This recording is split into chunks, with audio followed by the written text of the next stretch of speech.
लग्नाची बेडी या मालिकेच्या 22 नोव्हेंबरच्या भागामध्ये अन्वी शॉर्ट ड्रेस करून पार्टीसाठी निघाली असता रुक्मिणी तिला अडवते आणि म्हणते, हे बघ, पूजेसाठी असे कपडे चालत नाहीत. अन्वी सांगते, मी पूजेसाठी हे कपडे घातलेच नाही आहेत, मी माझ्या फ्रेंडसोबत पार्टीला चाललेली आहे.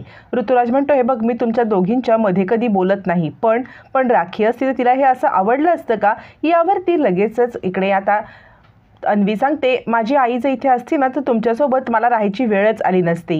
तुमच्या ह्या सगळ्या जाचामध्ये मला तिने ठेवलंच नसतं, त्यामुळे आता मी जाणार. तितक्यात तिथे सिंधू येते. सिंधूला आता लगेच अन्वी सांगते, सिम्मा, मी जरा बाहेर पार्टीला जाऊन येते. यावरती रुक्मिणी म्हणते, तिला सांगायची काही गरज नाही आहे, आम्ही फॅमिली मेंबर आहोत ना. यावरती अन्वी सांगते, मी तिलासुद्धा माझी फॅमिली मेंबरच मानते, म्हणून तिला सांगून मी चालली आहे. सिम्मा, बघ ना, हे लोक किती ऑर्थोडॉक्स आहेत ते, हे मला आता इकडे थांबवत आहेत. पार्टीला गेलं आणि कोणाला दिलेलं प्रॉमिस मी मोडलं तर कसं वाटेल? मी माझ्या फ्रेंडला प्रॉमिस देऊन आलेली आहे. तू तुझं प्रॉमिस कधी तोडतेस का सिम्मा? असं म्हणत अन्वी आता इकडे सिंधूला विचारत असते. त्यावेळेला सिंधू सांगत असते, मी माझं प्रॉमिस तर तोडत नाही, पण पूजेच्या दिवशी घरचे थांबवायला सांगत असतील तर मी बाहेरसुद्धा गेले नसते. असं म्हणत आता इकडे सिंधूसुद्धा घरच्यांना सपोर्ट करत अन्वीला जाऊ नको सांगते. अन्वी म्हणते, सिम्मा, तू सुद्धा ऑर्थोडॉक्स सारखी वागतेस का? यावरती सिंधू म्हणते, आपली प्रायोरिटी आपणच ठरवायची असते. असं म्हणत सिंधू आता अन्वीला समजावून सांगत असते की आत्ताची ही वेळ उशिरा पार्टीला जाण्याची नाहीये. त्यावर रुक्मिणी विचार करते, ही सिंधू जरा जास्त शहाणपणा करते, या सिंधूला धडा शिकवायची हीच वेळ आहे. जर का मी सिंधूच्या विरोधामध्ये अन्वीला सपोर्ट केला तर अन्वी माझ्या बाजूने होईल. असं म्हणत आता रुक्मिणी अन्वीला सपोर्ट करायला निघते. तोपर्यंत इकडे आता ऋतुजा सांगत असते, वहिनीसाहेब, बघितलं ना, या सिंधूचीच या सगळ्याला फूस असणार आहे, त्याशिवाय ही अन्वी इतकी बोलू शकत नाही. त्यावर ती सिंधू म्हणते, तुम्हाला दोघींना काय हॅलोजिनेशन होतात का? तुम्हाला भास होत आहेत का? मी तिला थांबवत आहे तरीसुद्धा तुम्ही दोघीजणी उलट बोलत आहात.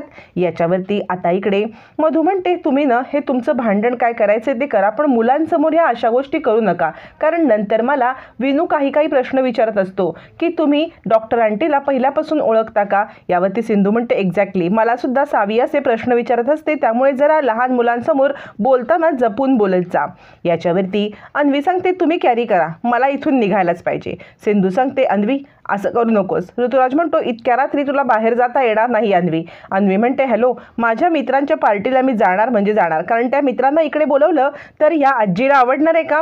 ही त्यांना खपवून घेणार आहे का? त्यामुळे मी जाणार म्हणजे जाणार. सिंधू सुद्धा सांगत असते, अन्वी, तू जाऊ नकोस. पण त्याच वेळेला रुक्मिणी डावसात त्याने म्हणते, ठीक आहे, तुला जायचं आहे तर जा, पण लवकरात लवकर घरी यायचं, वेळेत घरी यायचं, एन्जॉय करायचं आणि घरी यायचं. असं म्हणत ती अन्वीला परवानगी देते, फक्त सिंधूवरती राग असल्यामुळे, म्हणजे सिंधू नको म्हणते ना, म्हणून परवानगी देते. आणि आता सिंधूला कळतं की रुक्मिणी काकूंनी मला कमीपणा देण्यासाठी किंवा मला आणि अन्वीचं नातं तोडण्यासाठी हे सगळं केलेलं आहे, पण यांना कळत नाही की इतक्या रात्री पाठवून यांनी खूप मोठी चूक केली. तितक्यात राघव येतो आणि म्हणतो, अन्वी कुठे आहे? त्यावरती ऋतुराज सांगतो, ती पार्टीला गेलेली आहे, वहिनीनेच तिला परवानगी दिली. याच्यावरती राघवला सुद्धा हे पटत नाही आणि तो म्हणतो, काय आहे हे सगळं, काय चाललंय? आता मात्र मधू म्हणते, आपण पूजा करून घेऊया का? मग सगळेजण पूजेसाठी येतात. छानपैकी लक्ष्मीपूजनाची पूजा संपन्न होते आणि त्याच वेळेला आता पूजेसाठी उभं राहताना राघव म्हणतो, सिंधू, आरतीचं ताट दे. सिंधूचं नाव घेतल्यामुळे आता मात्र इकडे सगळ्यांनाच खूप राग येतो आणि त्याच वेळेला सिंधू तिच्या रूममध्ये देवासमोर हात जोडून उभी असते आणि सिंधू म्हणते, हां, आले. आता मात्र इकडे सावी म्हणते, आई, अगं, तू कुणाला हाक दिलीस? तुला कुणी आवाज दिलाय ग? आता सिंधूला राघवने मारलेली हाक, मनापासून मारलेली हाक ऐकू आलेली असते. इकडे विषय बदलण्यासाठी रुक्मिणी म्हणते, चला चला, लवकरात लवकर तुम्ही आता पूजा करायला घ्या.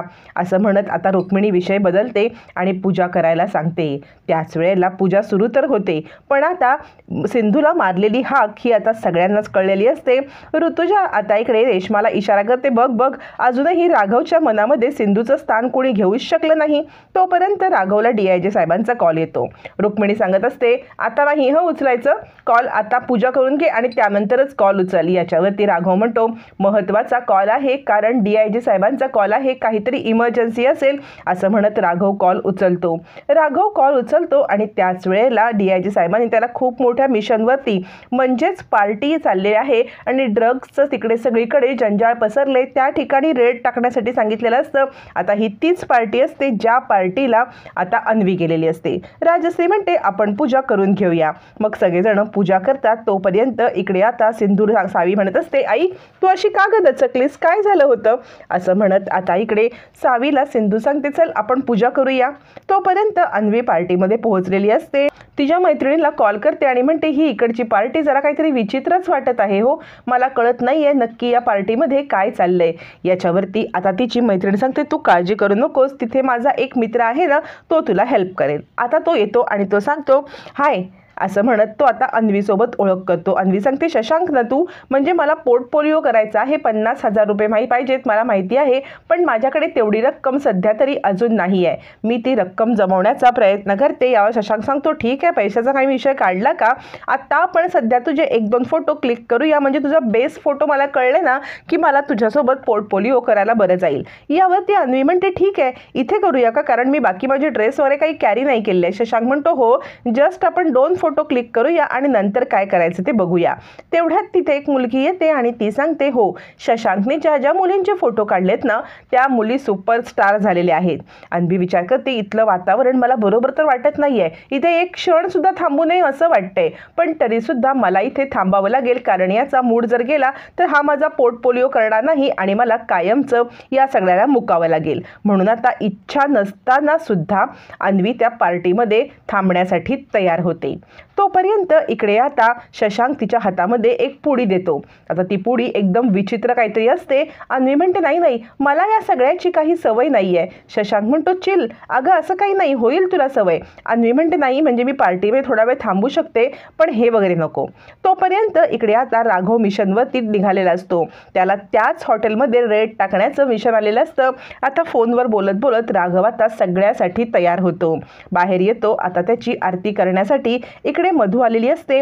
मधू आरती करते आणि त्यावेळेला रुक्मिणी म्हणते काय आहे हे तुमचं, म्हणजे आत्ता का निघायची गरज पडली होती, आता जायची काहीच गरज नव्हती ना. यावरती राघव म्हणतो इमर्जन्सी कॉल आलाय त्यामुळे मला जावं लागतंय. असं म्हणत आता इकडे राघव जाण्यासाठी निघतो. आता सगळेजण राघवला निरोप देतात. मधू त्याची आरती करते. राघव मिशनवर निघतो. त्यावेळेला अन्वी सांगत असते नाही नाही हे अशी पुडी वगैरे मला काही नको आहे हां, म्हणजे या सगळ्या गोष्टीला मी यूज टू नाही आहे आणि मी हे घेऊ शकत नाही, त्यामुळे हे तुमच्याकडेच ठेवा, मला सध्या याची गरज नाही आहे, आपण थोडा वेळ पार्टीमध्ये एन्जॉय करूया. असं म्हणत अन्वी पार्टीमध्ये थांबते आणि त्याच ठिकाणी आता रेड करण्यासाठी राघव निघालेला असतो. इकडे सिंधू विचार करते म्हणजे माझ्यावरती कुरघोडी करण्यासाठी काकूंनी अन्वीला पाठवले खरं, पण या सगळ्यामध्ये अन्वीचा जीव धोक्यात आहे. 12 वाजून गेले तरी अन्वी आली नाही, मलाच काहीतरी करायला पाहिजे जेणेकरून अन्वीला मला वाचवायला पाहिजे. आणि सिंधू आता अन्वीच्या लोकेशनवरती निघत असते. तोपर्यंत राघव त्याच ठिकाणी धाड टाकण्यासाठी निघतो आणि इकडून सिंधू सुद्धा तिकडे निघालेली असते. तोपर्यंत शशांक आता खूप सारा ड्रग्ज किंवा अल्कोहोल घेऊन एकदम बेधुंद झालेला असतो आणि तो अन्वीवरती आता चालून जातो. अन्वी त्याला नकार देत असते, नको नको सांगत असते, पण तो काही ऐकत नसतो. अन्वी खूप मोठ्या धर्मसंकटामध्ये अडकली असताना पोलिसांची रेड पडते. त्याच वेळेला पोलिसांच्या आधी तिकडे सिंधू येते. सिंधू अन्वीला शशांकच्या तावडीतून सोडवते, शशांकच्या एक थोबाडीत देते आणि पोलीस येणार म्हटल्यावरती सिंधू अन्वीला एका ठिकाणी लपवून ठेवते. तोपर्यंत पोलीस येतात, तिथल्या मुलांना पकडतात आणि आता जेलमध्ये घेऊन जातात. पण सिंधूमुळे अन्वी या सगळ्या प्रकरणातून वाचलेली असते. राघव पुढे पुढे येतो आणि त्याला सिंधू दिसते, म्हणजे सिंधूमुळेच आज आपली अन्वी वाचली आहे हे राघवच्या लक्षात येतं आणि तो सिंधूकडे पाहत बसतो. सिंधू अजूनही या घरची नसली किंवा या घरची सून म्हणून ती मिरवत नसली तरी या घरच्या सुनेचे सगळे कर्तव्य सिंधू पार पाडत आहे हे आता राघवच्या समोर आलेलं असतं. आणि या घरासाठी सिंधूने केलेला त्याग बलिदान हे सगळं राघवला आठवतं. एका क्षणात सिंधूचा मोठेपणा राघवच्या समोर आलेला असतो. आता पुन्हा राणीला सोडून सिंधूकडे राघव परत येणार का, हे मात्र पाहणं फार रंजक ठरणार आहे.